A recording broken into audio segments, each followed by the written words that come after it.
जगमुआ, भयान पंडित कोय, ढाई अक्षर प्रेम का,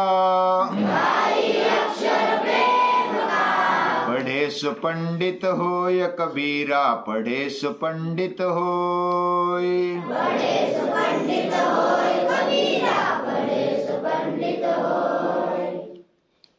हम कृष्ण का चरित्र देख रहे हैं, उसकी कहानियां सुन रहे हैं। उसमें क्या क्या हमें सीखना चाहिए, हमारे जीवन में हम क्या ला सकते हैं, यह भी हम सोचते हैं। केवल सोचते ही नहीं है, हम प्रैक्टिकल में कैसा लाया जाए ये भी कर रहे हैं। कृष्ण यानी प्रेम, कृष्ण यानी योग, कृष्ण यानी ज्ञान, कृष्ण यानी भक्ति।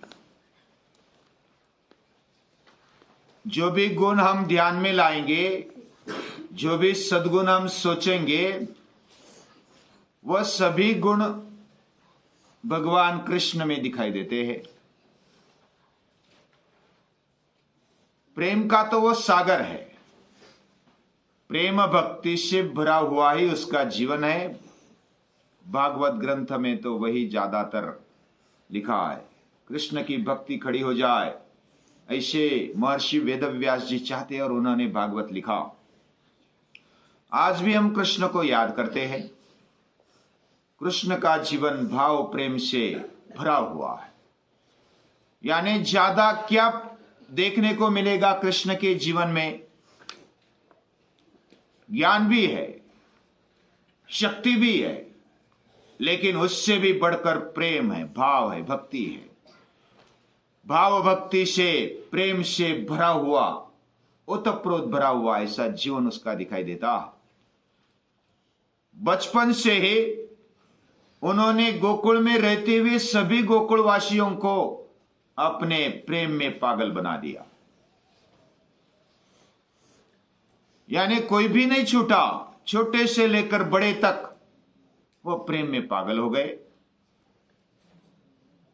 मथुरा में आ गए, मथुरावासी पूरे पागल हो गए। 17 बार जरासंध के साथ लड़े, फिर भी हारे नहीं, परास्त किया। प्रेम में कितनी ताकत होती है, भाव में, भक्ति में कितनी ताकत होती है, ये उन्होंने खड़ा करके दिखाया, प्रैक्टिकल करके देखा। कृष्ण के ऊपर हम अपने प्राण न्यौछावर कर सकते हैं, ऐसा सभी को लगता था। कंस को मारने के बाद वह जाते हैं सांदीपनि ऋषि के आश्रम में, उधर विद्या ग्रहण करते हैं। विद्या ग्रहण करते करते आपस में ऐसा वातावरण बना दिया है, और उसका मूल स्रोत है प्रेम, भाव, भक्ति। और इसके कारण पूरा वातावरण पहले तो वैसा ही था, उसमें और जैसे भर्ती आ गई। कृष्ण को सभी चाहते थे, कृष्ण का सभी सुनते थे। वो केवल बोलने में आगे नहीं था, करने में भी आगे था। जिम्मेदारी भी लेता था, पूरे जीवन का आनंद भी लेता था। गुरुकुल जैसा, तपोवन जैसा वातावरण हर एक गांव में होना चाहिए, हर एक जगह पर होना चाहिए, ऐसे पूजनी दादाजी कहते हैं। तो गांव में जो हम एक दूसरे को बांध सकते, शक्ति से नहीं बांध सकते, हम ज्ञान से भी नहीं बांध सकते। हमारी बुद्धि अधूरी है, बुद्धि पूर्ण नहीं हो सकती, क्योंकि हम मनुष्य हैं। हमारी शक्ति भी मर्यादित है, लेकिन प्रेम भाव को, भक्ति को हम चाहे जितना बढ़ा सकते हैं। सच्चा प्रेम क्या होता है? किसी किसी को प्रेम की व्याख्या ही करना नहीं आता। प्रेम यानी केवल वासना, आसक्ति, इच्छाओं को पूरा करना, ऐसा लगता है। सभी ने मुझ पर प्रेम करना चाहिए, मेरे जो भी इच्छा है वो पूरी करनी चाहिए, ऐसा सभी को लगता है। लेकिन कृष्ण ने बताया जो हम चाहते हैं वो देना चाहिए। Love is not getting but it is giving. प्रेम लेना नहीं होता, प्रेम तो देने का नाम है। प्रेम में देना होता है, प्रेम में त्याग है। प्रेम क्या होता है? नारद भक्ति सूत्र में नारद जी बहुत ही बढ़िया बताते हैं। गुण रहितम कामना रहितम प्रतिक्षणम वर्धमानम अविच्छिन्नम सूक्ष्मात् सूक्ष्मतरम अनुभव रूपम। कोई कोई प्रेम तो शरीर की इंद्रिय की आसक्ति को प्रेम समझते हैं। जो ऐसा समझते होंगे उनके जीवन में कृष्ण को वो समझ नहीं पाएंगे। कृष्ण प्रेम मूर्ति है।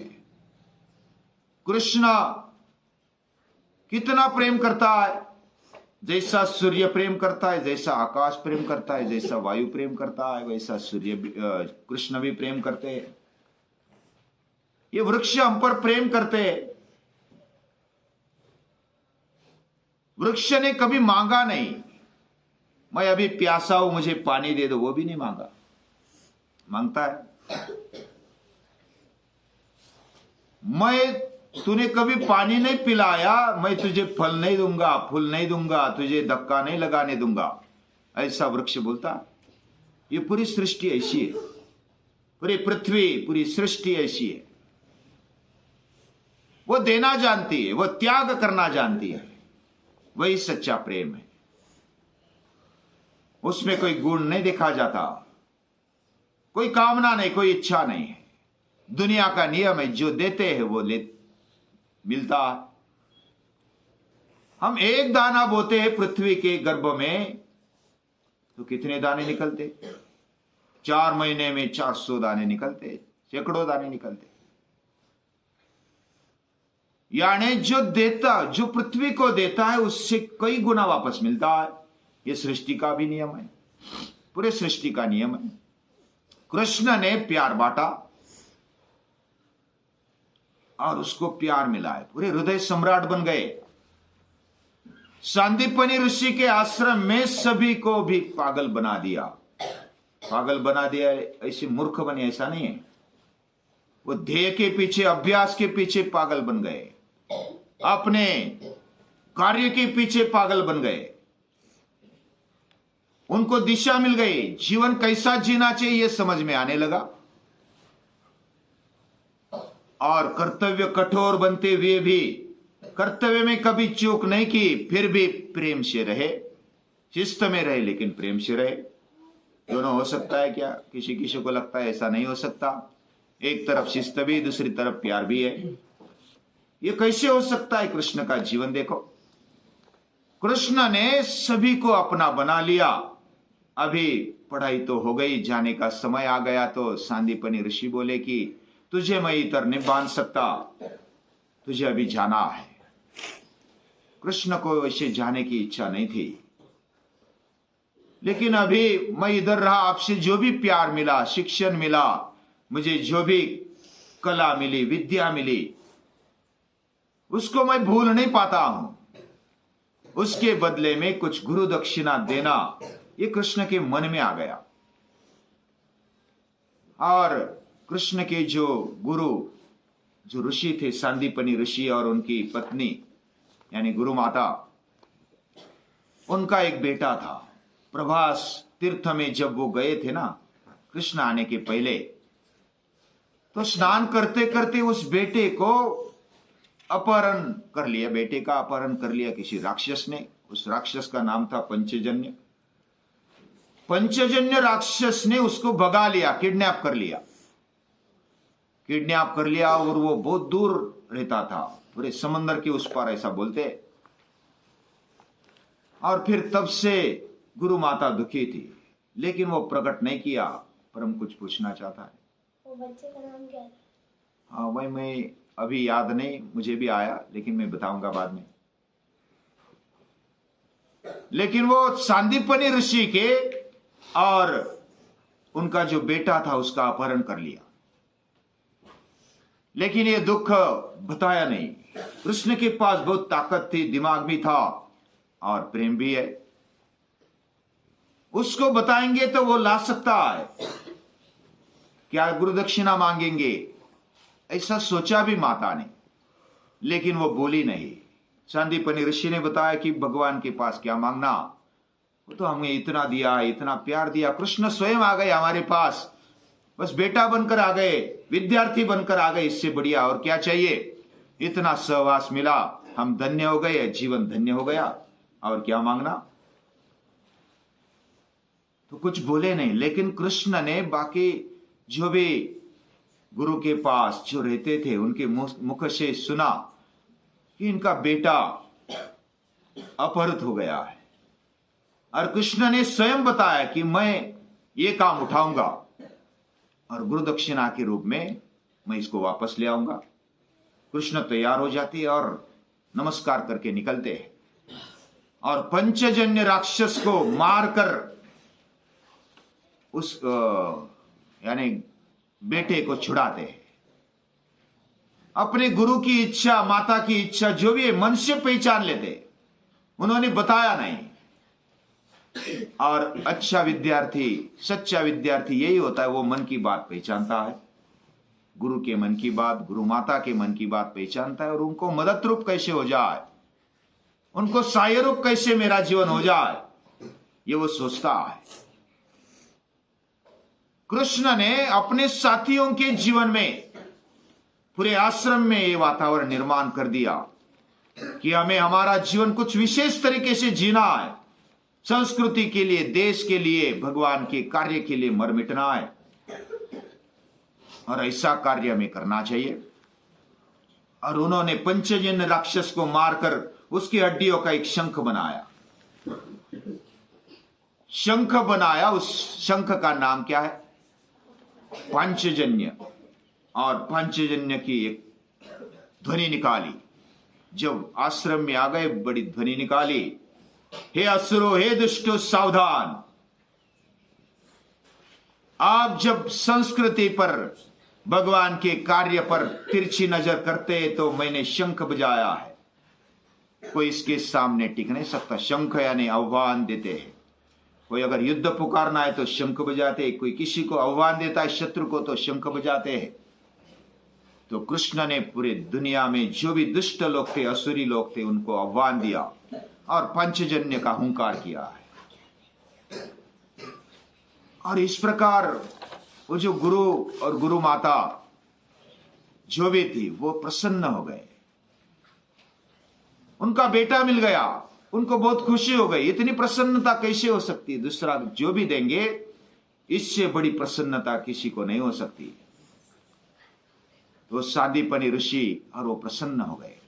वो विदाई देते हैं, बड़े दुख से विदाई देते हैं। फिर प्रसन्नता भी है कि इतने बड़े कृष्ण को हम अपने आश्रम में कैसे बांधेंगे। पूरी दुनिया के गुरु है, कृष्णम वंदे जगत गुरुम। पूरी दुनिया को प्यार बांटने का जिम्मा उन्होंने उठाया है, और प्यार बांटते बांटते उन्होंने अपना जीवन आगे बढ़ाया है। पूजनी दादाजी का जीवन भी जब देखेंगे, शिवाजी महाराज का जीवन हम साथ में थोड़ा थोड़ा देख रहे हैं। शिवाजी महाराज ने अपने साथियों में, सवंगड़ियों में प्यार से एक ऐसी लगन पैदा कर दी है कि वो स्वराज्य के लिए मर मिटने के लिए तैयार है। प्यार का क्या होता है? कृष्ण ने प्यार से सुदामा को समझाया, अपने साथियों को समझाया, गोकुल में समझाया, जो भी साथी मिलते थे मथुरा में समझाया, और पहले तो संबंध बांधा। हम अलग नहीं है, यह भावना पैदा की। हमारा जीवन किस लिए है? हम स्वार्थ केंद्रित रहेंगे तो हमारा जीवन अधःपतन की ओर जाता है। हम प्रेम की व्याख्या संकुचित करेंगे, प्रेम यानी बस मैं और मेरा, इसके अलावा कुछ नहीं। ऐसा बोलने वाला प्रेम नहीं कर सकता। जो संकुचित भावना रखता है वो सच्चा प्रेम नहीं कर सकता। ये कृष्ण ने बताया। कृष्ण ने लोगों के जीवन में संबंध बांधकर उनके सुख दुख में सहभागी हो गए। उनके साथियों के साथ जो भी बड़े थे उनका दुख ढूंढा। वो अपने मन से अभ्यास से जानते थे कि इसका दुख क्या है, उसको दूर करने का प्रयास किया। उसको कोई अगर समस्या है तो उसको छुड़ाने का प्रयास किया, वो दूर किया। अपने दुख के बारे में, समस्या के बारे में कभी सोचा नहीं कृष्ण ने। और बड़े लोग ऐसा सोचते नहीं, अपने दुख के समस्याओं के बारे में सोचते नहीं। उनको तो बस पूरी दुनिया की समस्या उनके सामने रहती है। ये समस्याओं को कैसा हल किया जाए, उनमें कैसी समझ बढ़े, उनकी शक्ति कैसे बढ़े, वो निरोगी रहे और उनमें प्रेम भावना, भक्ति भावना कैसी जगे, ये समाज में खड़ा करने का काम किया है कृष्ण ने। वैसा ही काम पूजनीय दादाजी ने किया। अपने साथियों के साथ उन्होंने अभ्यास किया, उनको अपना बनाया। वह भी उनके साथ उनके काम में जुड़ गए। एक एक मानव को जोड़ा, प्रेम से जोड़ा। कुछ लेना नहीं, कुछ देना नहीं, लेना देना बंद है फिर भी आनंद है, इसी भावना से जोड़ा, निस्वार्थ भाव से जोड़ा है। किसी को ऐसा लगता है कि प्रेम करना यानी चॉकलेट दिया हो गया प्रेम, कुछ वस्तु दे दी हो गया प्रेम, कुछ लेना देना नहीं है फिर भी प्रेम बढ़ा, ये कैसी बात है। ये प्रेम देना मतलब सामने वाले के हित के बारे में सोचना, पूरे जीवन के बारे में सोचना। जीवन कैसा ऊंचा बने, अपनी भाकरी, अपना पेट वो कैसा कष्ट से भरे, वह अपनी समझ कैसे बढ़ाए, हृदय में प्रेम से कैसे एक दूसरे को बांधे, ये बढ़ाया। उनके खाने के बारे में चिंता की। इसका मतलब फोकट का बांट दिया, ऐसा नहीं है। कष्ट करो। अन्नम बहु कुर्वेत अन्नम न परिचक्षित अन्नम न निंद्यात। ये उपनिषदों का, वेदों का तत्व ज्ञान उन्होंने पूरे दुनिया में फैलाने का बेड़ा उठाया। पूजनीय दादाजी ने भी वैसा ही किया। गीता उठाई, श्रीमद् भगवद गीता पाठशाला को खड़ा किया और पूरी दुनिया में एक एक मानव को जोड़कर प्यार बांटा है, प्यार बांटा है, सभी का प्यार पाया है। और इतना लाखों का परिवार खड़ा किया, स्वाध्याय परिवार खड़ा किया, एक अल्टरनेटिव समाज खड़ा किया है। उसमें कोई जात नहीं, पात नहीं, भेद नहीं, कोई पंथ नहीं। ऐसे मनुष्य निर्माण का काम पूजनीय दादाजी ने उठाया। लेना देना बंद है फिर भी आनंद है, brotherhood under the fatherhood of God, ये संकल्पना लेकर के दैवी भ्रातृभाव खड़ा किया है। ये बहुत बड़ी बात है। हमें छोटा कुटुंब भी संभालने को मुश्किल होता है। हम 4 लोग रहते हैं तो झगड़ते हैं, लेकिन लाखों का परिवार खड़ा करके उसको अच्छी राह दिखाने वाले, राम राज्य जैसा अल्टरनेटिव समाज खड़े करने वाले ऐसे कृष्ण, राम, तो पूजनीय दादाजी, शिवाजी महाराज को, अलग अलग महापुरुष हुए, ऋषि हुए, उन सभी को याद करते हैं, उनको नमन करते हैं।